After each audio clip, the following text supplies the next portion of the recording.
지난번에 제가 번성이라는 설교를 하면서 가만히 생각해 보니까 자녀 많이 낳으라고 설교하는 것 조금 부족하다.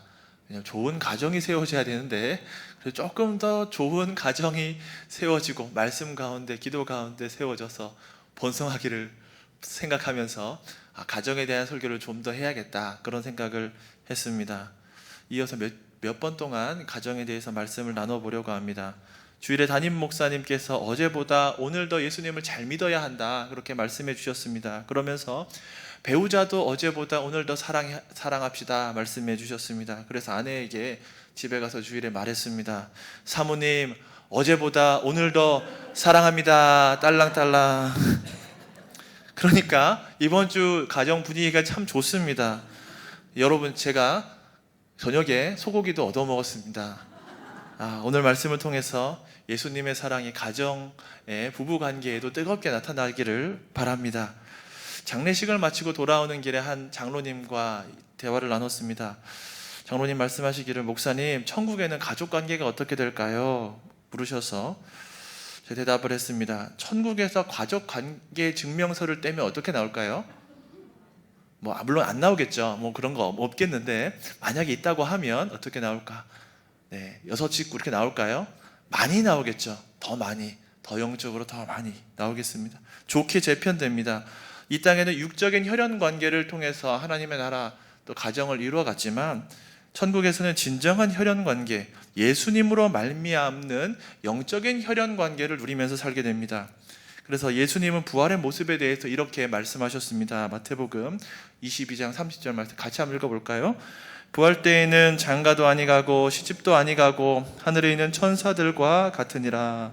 천국에는 결혼 제도가 없답니다. 그래서 남녀 사이의 사랑은 이 땅에서만 할 수 있는 것입니다.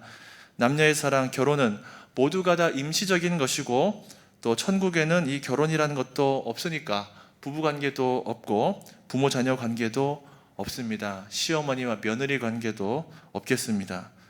이 땅에서 아들 딸 낳아서 기르는 일도, 양육도, 육아도 천국에서는 할 수 없는 일입니다. 천국에는 이 땅에서의 가정관계와 다르게 더 좋게 재편됩니다. 다행이십니까? 좋다고 생각하십니까? 부부관계로 시작되는 가정은 지상에서만 누리는 관계이고 제도이지만 불필요하거나 의미 없는 것이 아닙니다. 그 역시도 하나님께서 주신 좋은 것이고 나름대로의 의미가 있습니다. 그래서 존 파이퍼 목사님이 이 부부관계를 정의하기를 이렇게 하셨습니다. 영원한 것을 보여주는 일시적인 혼인이다. 좋은 말 아닙니까? 영원한 것을 보여주는 이 땅에서의 일시적인 관계, 일시적인 가족관계, 그런 것이다 말씀했습니다. 부부관계는 천국의 그림자로서 그리스도와 교회 관계를 이 땅에서도 경험할 수 있도록 해줍니다. 하나님이 아담과 하와를 만드셨을 때 부부관계를 시작으로 가족이 이 땅에 출범하게 되었습니다. 부부관계를 시작으로 해서 부모 자식 관계도 형성되었습니다. 이렇게 이루어지는 가족은 천국을 이루고 하나님의 복을 가지고 오는 통로가 되었습니다. 이렇듯 가족의 근간이 되는 부부관계는 천국의 축소판입니다. 그리스도와 교회의 관계를 보여줍니다. 온 가족이 모이는 설날이 얼마 남지 않았습니다. 복된 부부관계에 대해서 알고 또 믿음으로 설날 오가는 길 가운데 싸우지 않고 더 사랑하고 또 이 복된 부부관계를 통해서 하나님 주신 사명을 다하게 되셨으면 좋겠습니다. 그리고 미혼이시거나 여러 가지 이유로 독신이신 경우에 올바른 결혼관과 교회관을 생각해 봄으로써 더 하나님께 영광 돌리는 시간이 되면 좋겠습니다. 저는 오늘 올바른 부부관계를 통해서 하나님께 영광 돌리는 교회와 가정을 세워야 한다라는 주제로 설교하도록 하겠습니다. 첫 번째, 아내들은 교회가 예수님에게 복종하듯이 남편에게 범사에 복종해야 합니다. 여러분, 오늘 본문을 살피면 교회와 그리스도의 관계가 우선됩니까? 아니면 부부관계가 우선시됩니까? 네, 대답 막 하고 싶으시죠? 틀리면 22절 말씀 한번 읽어봅시다. 아내들이여 자기 남편에게 복종하기를 주께 하듯 하라. 25절 말씀도 같이 읽어봅시다. 남편들아 아내 사랑하기를 그리스도께서 교회를 사랑하시고 그 교회를 위하여 자신을 주심같이 하라. 그러니까 부부관계보다도 그리스도와 교회의 관계가 우선되는 것입니다. 부부관계가 우선되었다면 교회와 그리스도의 관계를 부부관계 빗대서 말씀하셨을 겁니다. 이렇게 말입니다. 아내가 남편에게 복종하는 것처럼 교회는 주님에게 복종해야 합니다. 이렇게 말했겠죠. 하지만 사도는 교회와 그리스도의 관계를 우선시해서 우리에게 가족 관계에 대해서, 부부 관계에 대해서 말했습니다. 부부가 교회와 그리스도의 관계를 통해서 바람직한 관계를 맺게 됩니다. 실제 천지창조 과정에서도 부부 관계보다는 하나님과의 관계가 우선시되었습니다. 교회와 그리스도의 관계가 먼저 정립되었습니다. 하나님께서 여섯째 날에 남자와 여자를 만드셨는데 동시에 만든 것이 아니라 남자를 먼저 만드셨습니다. 그리고 얼마나 스토리가 있고 그 다음에 여자를 만드셨죠. 하나님은 여자가 존재하지 않았을 때 아담에게 우선 하나님의 말씀을 전해주셨습니다. 법도 주시고 사명도 주셨습니다. 하나님과 그 백성의 관계가 정립된 것입니다.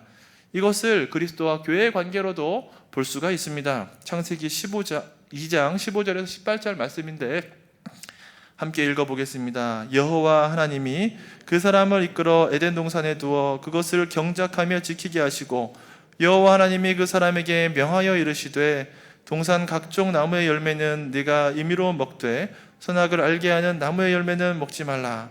내가 먹는 날에는 반드시 죽으리라 하시니라. 여호와 하나님이 이르시되 사람이 혼자 사는 것이 좋지 아니하니 내가 그를 위하여 돕는 배필을 지으리라. 그래서 아담에게 하와가 주어졌을 때, 아내가 주어졌을 때 아담은 그녀에게 하나님이 주신 사명과 법을 잘 가르쳐 주어야 하는 그러한 사명을 갖게 되었습니다. 아담은 아내가 하나님의 법 안에서 이 사명을 잘 감당할 수 있도록 가르쳐주고 다독여주고 이렇게 선지자적 사명을 가지고 바르게 인도해야 했습니다. 마찬가지로 하와도 아담을 통해서 하나님의 음성을 듣고 마음에 새겨서 이 책임을 다하리라, 하나님께서 맡기신 이 세상을 잘 다스리리라 그렇게 생각해야 했습니다. 하와는 아담의 지도에 복종해서 하나님이 주신 법을 지키고 사명을 감당해야 하는 천국 시민이었습니다. 오늘 본문은 마치 하와가 아담의 가르침과 지도에 복종했던 것처럼 아내들이 남편들에게 복종해야 할 것을 가르칩니다. 그런데 좀 거슬리게 들립니다. 세상에 복종이라고 하니 시대에 좀 맞지 않고 왠지 아내가 남편의 종이 된 것 같아서 이제 성경에 이렇게 말씀하니까 듣기는 듣는데 이거 좀 시대랑 맞지 않는 것 아닌가 이렇게 생각할 수도 있겠습니다. 그래서 새 번역에서는 복종을 순종으로 바꾸어서 번역하기도 했습니다. 새 번역 관계되는 말씀을 한번 읽어봅시다. 골로새서 3장 18절 말씀. 아내 된 이 여러분 남편에게 순종하십시오. 이것이 주님 안에서 합당한 일입니다. 디도서 2장 4절 5절 말씀도 읽어봅시다. 그리하여 그들이 젊은 여자들을 훈련시켜서 남편과 자녀를 사랑하고 신중하고 순결하고 집안 살림을 잘하고 어질고 남편에게 순종하는 사람이 되게 해야 할 것입니다. 베드로전서 3장 1절입니다. 이것도 새 번역입니다. 아내가 된 이 이와 같이 여러분은 자기 남편에게 순복하십시오. 그리하면 비록 말씀에 순종하지 않는 남편일지라도 말을 하지 않고도 아내 여러분의 행실로 말미암아 구원을 얻게 될 것입니다. 여러 가지 단어로 번역되었습니다. 복종하다, 순복하다, 순종하다 이렇게 번역되었지만 다 같은 말입니다. 복종하다라는 헬라어의 단어는 휘포타소라는 단어인데 여자들이 남편에게 취해야 할 자세에만 국한되어서 사용된 단어가 아닙니다. 예수님이 교회와 만물을 다스리는 상태를 설명할 때에도 이 단어가 사용되었습니다. 온 교회와 만물이 주님께 복종한다 할 때에도 동일한 단어가 사용되었습니다. 우리가 주님께 복종하는 것은 어떠한 복종입니까? 억지로 하는 것입니까? 강제로 하는 것입니까? 전혀 그런 것이 아닙니다. 주님이 시킨 일에 대해서 아무 생각하지 않고 이의 없이 맹목적인 기계적인 복종을 하는 것이 아닙니다. 우리가 주님께 복종하는 것은 주님이 우리를 위해서 얼마나 사랑을 많이 베푸시고 깨닫고 마음을 다해 드리는 자발적인 순종이요 복종입니다. 주님이 우리를 대신해서 우리 죄를 지시고 십자가 달려 죽으시기까지 우리를 사랑하시고 우리에게 하나님의 뜻을 밝히 알려주시고 우리의 의지를 새롭게 하셔서 새로운 삶을 살아가게 하신 그 사랑과 은혜에 감격해서 하나님께 드리는 감사의 복종입니다. 그래서 우리의 지적, 정서적, 의지적 모든 부분을 하나님 앞에 기꺼이 내어드릴 수 있는 복종이죠. 그러니 아내가 남편을 대할 때에도 이러한 의미의 복종을 해야 합니다. 단순히 기계적으로 하는 것이 아닙니다. 남편의 말, 습관, 행동, 그런 것들이 다 주님의 말에서 온 것이라면, 하나님의 뜻에 합당한 것이라면 마땅히 협력하고 따라가야 됩니다. 그런데 혹시 남편의 행실에서 하나님의 뜻이 보이지 않고 오히려 하나님이 슬퍼하시고 주님이 명하신 것에 반하는 일이 보인다면 오히려 권면해야겠습니다. 교회 머리이신 예수님께 복종하도록 남편을 권면해야 합니다. 에덴 동산에서 아담이 먼저 범죄하려고 했다면 하와가 돕는 배필로서 단호하게 이것을 말리고 하나님의 말씀대로 따라가라, 이렇게 해야겠죠. 그런데 오히려 이러한 책임을 망각하고 머리 되신 그리스도의 가르침보다 단순히 부부관계를 앞세워서 아담에게 들었던 하나님의 말씀을 다 잊어버리고 선악을 알게 하는 나무의 열매를 먼저 먹었을 뿐만 아니라 남편까지도 죽음의 관계로 내몬 것이 잘한 일이 절대 아닙니다. 부부관계가 어떠해야 할까요? 그리스도와 교회의 관계가 표준이 되어야 합니다. 그 안에서 남편에 대한 올바른 순종, 복종이 있을 때에 하나님의 법을 따라서 사명을 감당하는 아름다운 부부가 될 것입니다. 그런데 여기서 끝이 아닙니다. 아내가 남편에게 복종해야 할 뿐만 아니라 사실은 피차 복종해야 합니다. 21절 말씀에 이렇게 되어 있습니다. 그리스도를 경외함으로 피차 복종하라. 갈라디아서 5장 13절 말씀도 읽어봅시다. 형제들아, 너희가 자유를 위하여 부르심을 입었으나 그러나 그 자유로 육체의 기회를 삼지 말고 오직 사랑으로 서로 종노릇하라. 서로 종노릇하라 라고 번역되어 있는 단어도 같은 단어입니다. 서로 복종해야 한다, 이런 말입니다. 이 말씀은 교회 가운데 모든 지체가 사실은 서로 복종해야 한다는 가르침입니다. 그러니 아내만 남편에게 복종하는 것이 아니라 사실은 모두가 서로 하나님의 뜻 가운데서 복종하는 관계가 되어야 할 것입니다. 그리스도와 교회의 관계는 머리와 몸에 비유됩니다. 그리스도가 교회의 머리 되신다는 것이 교회론의 기초입니다. 그러므로 아내가 참 머리이신 예수님의 말씀을 가지고 가정에서 머리로 주신 이 남편을 권면하고 도우면서 복종하는 것이 마땅한 것입니다. 두 번째, 남편들은 예수님의 사랑으로 아내를 대해야 합니다. 남편의 권위가 어디서 올까요? 멋지게 프로포즈하면 권위가 세워질까요? 사랑이 담긴 편지를 주 1회 발송하면 그 권위가 세워지겠습니까? 돈으로 꽃다발 만들어서 10,000원권 아니고 50,000원권으로 예쁘게 종이접기해서 이렇게 바친다면 사랑합니다 하고 주면 권위가 생길까요? 좀 생길 수도 있는데 영원한 것은 아닙니다. 하지만 만약에 예수님의 사랑을 담아서 이와 같은 일들을 한다면, 편지도 써주고 섬기기도 하고 한다면 충분히 권위를 가지게 될 것 같습니다. 예수님이 생명 바쳐 교회를 사랑했듯이 남편이 아내를 이처럼 사랑해야 합니다. 남편의 권위는 지배적이고 명령적이고 강압적인 것에서 나오는 것이 아닙니다. 오히려 사랑하고 책임지는 모습에서 가장의 권위가 세워집니다. 가장의 권위는 가정에서 군림하라고 주신 것이 아니라 섬기고 책임지라고 희생하라고 주신 것입니다. 이 권위를 잘못 사용할 때 아내도 자녀도 이 권위를 인정하지 않고 벗어나려고 할 것입니다. 남편이 밖에서 돈 벌어다 주면 권위가 자동적으로 생기는 것이 아닙니다. 돈 많이 벌어다 줘도 권위가 생기지 않습니다. 제가 아내한테 돈 조금 벌어다 줘도 권위가 생길 때도 있고 아닐 때도 있습니다.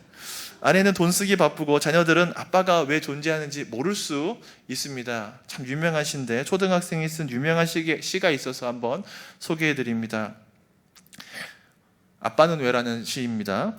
엄마가 있어 좋다 나를 예뻐해 주셔서, 냉장고가 있어 좋다 나에게 먹을 것을 주어서, 강아지가 있어 좋다 나랑 놀아 주어서, 그런데 아빠는 왜 있는지 모르겠다. 아버지로서 아내와 자녀를 위해 헌신과 사랑, 희생하는 권위가 필요합니다. 그렇지 않고 그냥 단순히 아버지로서의 사명만 다 하려고 하면 권위도 무너지고 아빠가 왜 있는지 모르겠다 이렇게 자식들이 시를 써서 상을 받아올 겁니다. 예수님은 십자가에서 죽으시기까지 우리를 사랑하셨고 가늠한 여인도 불쌍히 여기시고 사랑하셨습니다. 이런 것이 예수님의 사랑입니다. 이런 사랑을 가지고 주님 주신 아내를 사랑해야 됩니다. 좀 힘들고 어려울 때도 우리 예수님의 사랑과 희생 생각하면서 희생하는 남편이 되어야겠습니다. 남편이 아내를 사랑하는 것은 예수님께서 목숨을 아끼지 않고 교회를 사랑하는 것에 기초해야 합니다. 아내의 허물을 용서하는 사랑이 되어야 됩니다. 주 안에서 사랑하는 남편 되는 성도 여러분, 아내를 사랑합시다. 아내를 향해서 잔소리하지 말고 사랑을 쏟는 남편이 되시기를 바랍니다. 아멘. 세 번째, 결혼의 목적을 알아야 됩니다. 어느 가정은 먹기 위해 결혼한 것 같습니다. 이 가정이 결혼하니까 살도 많이 찌고 매일매일 다른 음식도 먹기 위해 사는 것 같습니다. 그런 가정이 있습니다. 또 어느 가정을 보면 세계 여행 다니기 위해서 결혼하는 것 같은 가정이 있습니다. 오늘은 저기서 놀고 오늘은 저기서 놀고 휴가 받아서 저기 가고 5대양 6대주를 다 휘젓는 그런 가정이 있는 것 같습니다. 어떤 가정은 명품 수집을 위해서 결혼한 가정이 있는 것 같습니다. 좋은 거 다 집에다 재워놓고 살아갑니다. 많은 가정이 자기들만의 행복과 가치 그리고 의식주 해결을 위해서 살아가는 것처럼 보이는 시대입니다. 그렇지만 우리는 왜 결혼해야 되는가? 왜 결혼해야 되는가? 결혼의 목적이 무엇인가? 분명히 하고 우리가 결혼관계를 해야겠습니다. 남편이 아내에게 쏟아붓는 사랑의 그 목적을 분명히 해야 합니다. 26절, 27절 말씀 같이 한번 읽어봅시다. 이는 곧 물로 씻어 말씀으로 깨끗하게 하사 거룩하게 하시고 자기 앞에 영광스러운 교회로 세우사 티나 주름 잡힌 것이나 이런 것들이 없이 거룩하고 흠이 없게 하려 하심이라. 제가 종종 아내에게 잘할 때도 있습니다. 얼마 전에도 아내에게 상당히 잘했는데요. 그 목적이 있었습니다. 제가 롱패딩을 사고 싶었습니다. 그래서 새벽에 좀 따뜻하게 다니고 싶기도 하고 롱패딩 입고 기도하면 왠지 좀 기도도 잘 되고 하나님께서 잘 들어주실 것 같고, 그래서 좀 검색해 보니까 롱패딩 재고가 좀 남아서 가격도 많이 떨어진 것 같아서 하나 장만하면 좋겠다고 생각했습니다. 그래서 그대로 아내에게 말하면 결제가 당연히 안 날 것을 생각했습니다. 그래서 그냥 사달라고 안 하고 청소도 열심히 하고 아이도 조금 잘 봐주고 밥도 잘 차려주고 잘 그렇게 눈치를 봤습니다. 그러니까 아내가 한번 말해봐라 그랬습니다. 그래서 롱패딩이 필요해요. 이런 사랑은 진짜 사랑이라 할 수 있을까요? 아니죠. 가짜 사랑, 좀 부족한 사랑입니다. 롱패딩을 결제받기 위한 사랑, 롱패딩을 사기 위한 사랑 쇼라고 할 수 있겠습니다. 평소에 아내를 좀 위해서 이렇게 살았더라면 제가 롱패딩을 갖고 싶다는 마음이 생기기도 전에 옷걸이에는 롱패딩이 걸려 있었을 것입니다. 예수님이 우리의 어떤 것을 받아내기 위해서 사랑하신 것이 아닙니다. 우리를 거룩하게 하시고 영광스러운 교회로 이 땅에 세우시기 위해서 주님께서 조건 없이 우리를 사랑해 주시고 희생하셨습니다. 우리를 온전하게 하기 위해서, 새로운 피조물로 만드시기 위해서 주님께서는 희생하시고 사랑하셨습니다. 아내를 사랑으로 대하는 이유는 우리를 위해서 아들을 아끼지 않으신 하나님을 예배하기 위함입니다. 하나님의 말씀으로 아내를 세워감으로 하나님께 영광되는 것이 이 부부관계의 목적이 되어야겠습니다. 하나님이 남편에게 주신 권위의 목적을 분명히 해야겠습니다. 남편이 아내를 사랑하는 것도 오늘 본문 말씀처럼 성화와 영화를 위한 것이 되어야 됩니다. 우리가 이 땅에서 성화를 이루는 삶을 통해서 하나님의 사랑과 하나님의 거룩함이 드러납니다. 하나님께 영광 돌리는 삶이 될 것입니다. 이것이 부부의 목적, 또 가정의 목적입니다. 불신자들은 이러한 결혼의 목적을 모른 채 결혼하는 경우가 많이 있습니다. 신자라 할지라도 결혼의 목적을 간과한 채 결혼하는 경우가 있습니다. 거룩을 위해서 결혼하는 것이 아니라 자신의 행복을 위해서 결혼하기 때문에 올바른 가정이 세워지기 어렵게 됩니다. 많은 사람들이 하나님께 영광 돌리고 결혼하는 삶을 살기 위해 결혼하는 것이 아니라 내가 행복하기 위해서 결혼하고자 합니다. 어떤 사람은 아름다운 미소를 가진 사람과 결혼하면 좀 행복할 것 같습니다. 그래서 이런 이성을 고르고 결혼하게 됩니다. 또 어떤 사람은 밝고 긍정적인 사람과 결혼하면 내 어두운 점이 좀 상쇄되어서 좋겠다, 내가 행복하겠다 생각해서 결혼합니다. 또 어떤 사람은 난 좀 아름다운 외모를 가진 사람, 백치미를 가진 사람, 이런 이성과 결혼하면 좋겠다, 즐겁겠다 생각해서 결혼하는 경우가 있습니다. 그런데 이런 결혼 관계는 오래가지 못하는 경우가 태반입니다. 자신의 기준, 자신의 행복 기준이 쉽게 바뀌기 때문입니다. 우리가 그런 예를 곁에서 쉽게 발견할 수가 있습니다. 저희 집에 애들이 있는데요, 1번부터 4번까지 있습니다. 이 아이들의 행복은 잘 먹고 잘 노는 것에 있습니다. 그래서 잘 먹고 잘 노는 것에 이렇게 부합하는 걸 주면 좋아합니다. 사탕, 초콜릿을 주면 행복해하고 장난감 주면 좋아합니다. 그런데 20년이 지나서 똑같은 메뉴에 사탕과 초콜릿을 주고 장난감을 주면 좋아할까요? 좋아할 수도 있지만 대부분은 아닐 것입니다. 몸과 머리가 커지면 행복의 기준이 더 바뀌게 되고 더 높은 것, 더 다른 것에 흥미를 갖기 마련입니다. 다른 것을 제시해 주어야 됩니다. 그러니 나의 행복의 기준대로 아름다운 미소를 가진 이성과 결혼했는데 생각이 지나고 가치가 바뀌고 또 내 기준이 나의 가치로 바뀐 눈으로 보니까 상대방은 미소를 짓지 않고 나를 향해서 쪼개고 있는 것을 발견하게 됩니다. 밝고 긍정적인 사람과 살면 행복할 것 같았는데 시간이 지나서 행복의 기준이 바뀌면 이 사람은 밝은 게 아니라 아무 생각 없이 살고 있는 것 같다, 이렇게 생각하게 됩니다. 아름다운 외모와 백치미를 가진 사람과 결혼하면 좀 행복할 것 같았는데 시간이 지나서 내 가치관이 좀 바뀌어서 가만히 보니까 이 친구는 그냥 백치다, 이렇게 생각하게 됩니다. 행복의 기준이 바뀌었기 때문에 마치 아이가 장난감과 또 간식의 취향이 바뀌듯이 새로운 이성을 찾아가는 것이 사회의 풍조입니다. 자기의 취향에 맞춰서 배우자도 바꿀 수 있다라고 그렇게 생각합니다. 제가 하루는 즐겁게 놀고 있는 아이 1번에게 물어봤습니다. 시호야, 너는 도대체 왜 살아가니? 그러니까 아이가 쭈뼛쭈뼛하면서 이렇게 그러는 거예요. 그러고 나한테 왜 물어? 그렇게 하는 것 같습니다. 그래서 가르쳐 주었습니다. 시호야, 우리는 하나님께 영광 돌리기 위해서 살아간단다. 그렇게 그랬습니다. 시호야, 너는 무엇을 위해서 먹고 있니? 그럼 잘 몰라. 우리는 하나님께 영광 돌리기 위해서 밥도 먹어. 하나님께 영광 돌리기 위해서 놀기도 하고. 그래 누르면은 하나님께 영광 돌리기 위해서 밥 먹어요. 이렇게 자동으로 이렇게 조건 반사적으로 그렇게 하게 되었습니다. 나이가 어리고 하나님께 영광 돌린다는 삶이 구체적으로 무엇인지 잘 모를 것입니다. 그렇지만 이런 것들을 자꾸 반복해서 입술에 새겨놓고 마음에 새겨둔다면 나중에 조금씩 깨달아 가리라, 이렇게 기대하면서 주입식 교육을 했습니다. 웨스터민스터 신앙고백 소교리 문답 1문 한번 읽어봅시다. 사람의 첫째 되는 목적은 무엇입니까? 사람의 첫째 되는 목적은 하나님을 영화롭게 하고 그분을 영원토록 즐거워하는 것입니다. 고린도전서 10장 31절 말씀도 읽어봅시다. 그런즉 너희가 먹든지 마시든지 무엇을 하든지 다 하나님의 영광을 위하여 하라. 그렇다면 결혼하는 것도 무엇이 목적이 되어야 됩니까? 하나님께 영광 돌리는 것이 목적이 되어야 됩니다. 그렇다면 하나님께 영광 돌리는 구체적으로 거룩과 성화를 이루어가는 방법이 무엇일까요? 거룩을 이루어가는 가정의 목적에 대해서도 우리의 웨스터민스터 신앙 고백서가 잘 답변하고 있습니다. 웨스터민스터 신앙 고백서 24장 2절입니다. 같이 한번 읽어봅시다. 결혼은 남편과 아내가 서로 도우며 적법한 자녀를 통하여 인류를 증가시키고 거룩한 자손을 통하여 교회를 왕성하게 하기 위해 그리고 부정을 막기 위해 제정되었다. 거룩으로 나아가는, 하나님을 기쁘시게 하고 하나님께 영광 돌리는 부부가 되는 그러한 네 가지의 지침은 이렇습니다. 서로 돕기 위한 것이다. 자녀를 많이 낳기 위한 것이다. 그리고 이 자녀를 하나님의 말씀으로 가르쳐서 교회를 왕성하게, 하나님 나라를 확장하기 위함이다. 그리고 가늠하지 않는 것이다. 이렇게 고백했습니다. 이러한 방법을 통해서 부부가 하나님께 영광 돌리고 거룩의 길로 나아간다는 것입니다. 그렇다면 미혼 혹은 홀로 된 상태라면 하나님께 영광 돌리는 것이 불가능합니까? 전혀 그렇지 않습니다. 부부관계는 이 땅에만 이루어지는 임시적인 관계입니다. 하나님이 특정 이성을 창세 전에 특정해 주신 것도 아닙니다. 그저 주 안에서 하라고 하셨습니다. 많은 신자들이 서로 돕기 위해서 배우자가 있는 것이 좋습니다.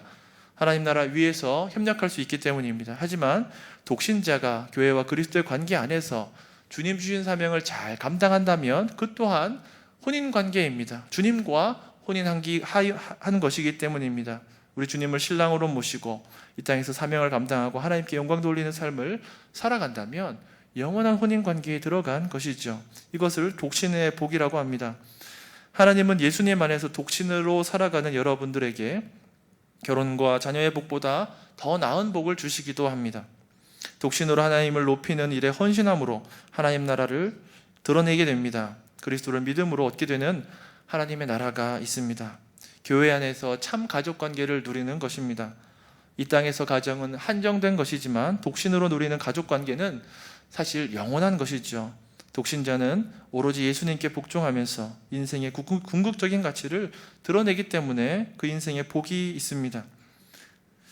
신자가 결혼했지만 주님 주신 사명을 감당하지 못하고 그저 의식주의 삶만 채우고 서로의 행복만 추구하며 살아간다면 신실한 독신자의 삶에 결코 미치지 못할 것입니다. 하나님은 독신자에게도 눈부시게 아름다운 복을 주시고 특별한 소명을 주십니다. 그러므로 독신으로 지내는 것이 하나님의 정하신 최선의 삶에 다가가지 못하는 것이 전혀 아닙니다. 신랑 되시는 예수 그리스도를 모시는 독신자의 삶에서 부부관계의 원형이 드러나게 될 것입니다. 그것으로 족하게 됩니다. 오늘은 특별히 네 번째가 있습니다. 네 번째 마지막이니까 들으시고 마치겠습니다. 네 번째, 올바른 부부 관계를 통해서 하나님의 형상을 회복하게 됩니다. 창세기 1장 2장에 우리는 삼위 하나님을 만나게 됩니다. 창조 기사를 읽으면서 삼위 하나님이 창조 기사에 협력했다, 이런 것을 알 수가 있습니다. 그런데 좀 더 분명하게 드러나는 것이 바로 가정을, 부부를 만드신 사건입니다. 창세기 1장 26절 27절 같이 한번 읽어봅시다. 하나님이 이르시되 우리의 형상을 따라 우리의 모양대로 우리가 사람을 만들고 하나님이 자기 형상 곧 하나님의 형상대로 사람을 창조하시되 남자와 여자를 창조하시고. 창세기 2장 23절 24절로 읽어봅시다. 아담이 이르되 이는 내 뼈 중에 뼈요 살 중에 살이라 이것을 남자에게서 취하였은즉 여자라 부르리라 하니라. 이러므로 남자가 부모를 떠나 그의 아내와 합하여 둘이 한 몸을 이룰지로다. 에베소서 5장 31절도 읽어봅시다. 그러므로 사람이 부모를 떠나 그의 아내와 합하여 그 둘이 한 육체가 될지니. 남자와 여자가 아무 관계가 없을 때는 두 사람으로 존재합니다. 그런데 부부관계가 이루어지면 하나님 앞에서 한 존재가 된다고 했습니다. 놀라운 신비입니다. 남녀가 결혼해서 가정을 이루면 2인 가정이 아닙니까? 이게 상식인데 세상법으로는 2명이라 할 수 있지만 영적으로 하나님 앞에서 보면 한 육체가 됩니다. 그래서 사도가 이어서 이렇게 말했습니다. 32절에 이 비밀이 크도다. 우리는 삼위 하나님의 존재 방식에 대해서 잘 알 수 없습니다. 성부가 성자가 아니고 성자는 성령이 아닙니다. 각 위가 독립되어서 존재합니다. 그렇지만 우리는 한 분 하나님을 믿습니다. 우리가 믿는 하나님의 존재 방식이 우리 부부관계에서 드러납니다. 아내와 남편이 다른 인격이지만 하나님 앞에서, 교회 앞에서 한 육체로 존재한다는 것입니다. 그래서 사도가 이렇게 말했습니다. 28절 말씀 같이 읽어봅시다. 이와 같이 남편들도 자기 아내를 사랑하기를 자기 자신과 같이 할지니 자기 아내를 사랑하는 자는 자기를 사랑하는 것이라. 아내를 사랑하는 것을 자기 자신을 사랑하는 것이라고 했습니다. 성경에는 타인을 사랑하는 것에 대해서 종종 교훈할 때가 있습니다. 친구를 사랑하라 말했는데 친구 사랑하는 것을 나를 사랑하는 것이다 말하지 않았습니다. 자녀를 사랑하는 것에 대해서도 자녀를 사랑하면 자녀를 사랑하는 것이지 나를 사랑하는 것이다 한 적이 없습니다. 자신을 사랑하는 것이다 가르치는 것은 배우자에 대한 것만 있습니다. 그러니 우리 부부관계 가운데 어떻게 이렇게 신비한 존재론적 변화가 있을 수 있을까요? 하나님의 말씀을 잘 붙들 때 그렇게 됩니다. 하나님의 형상을 닮아서 한 몸을 이뤄가는 부부가 되어야겠습니다. 한 몸, 한 육체가 되었는데 우리가 어떻게 맨날 지지고 볶고 싸울 수 있겠습니까? 왼손과 오른손이 한 몸을 이루고 있는데 둘이 싸우면 누가 이길까요? 다 집니다. 오른손이 다쳤다고 왼손이 좋아할 수 없는 일입니다. 왼발이 다쳤다고 오른발이 나는 안 다쳤으니까 다행이다 할 수 없는 일입니다. 한 몸이 괴롭게 되면 온 몸이 괴로운 것처럼 부부가 한 육체로서 동고동락하는 것입니다. 그래서 부부싸움 하는 것은 한 몸이라는 믿음이 부족하기 때문에 하는 것입니다. 부부가 한 몸이라고 믿을 때 의지하면서 도우면서 살아가게 됩니다. 그런데 한 몸을 이루는 것이 이처럼 존재론적인 변화만 있는 것이 아닙니다. 존재적 형상만 닮은 것이 아니라 사명에 대해서, 관계와 일에 대해서도 존재합니다. 부부가 하나님의 형상을 회복하게 되면 자녀들을 바르게 양육하고 이 땅에서 하나님의 나라를 세우는 일에 좀 더 적극적이고 열정적이 됩니다. 하나님은 아담과 하와에게 이러한 사명을 주셨습니다. 창세기 1장 28절 말씀 읽어봅시다. 하나님이 그들에게 복을 주시며 하나님이 그들에게 이르시되 생육하고 번성하여 땅에 충만하라. 땅을 정복하라. 바다의 물고기와 하늘의 새와 땅에 움직이는 모든 생물을 다스리라 하시니라. 생육하고 번성하라는 출산과 양육의 사명, 땅의 모든 것을 다스리라는 지상의 사명, 다 부부에게 주신 것입니다. 이러한 사명은 올바른 부부 가운데에서 감당할 수 있는 사명입니다. 오늘 본문에 빛의 자녀가 되어 살아가라는 이런 가르침이 본문 앞에 나옵니다. 우리가 결혼 전에 이렇게 빛의 자녀처럼 잘 준비되어야 한다는 것이죠. 빛의 자녀가 또 성장해서 부부를 이루고 또 가정을 이룹니다. 그리고 이후에는 올바른 부모 자식 관계가 나오고, 더 나아가서는 올바른 사회 관계, 노사 관계에 대해서도 가르칩니다.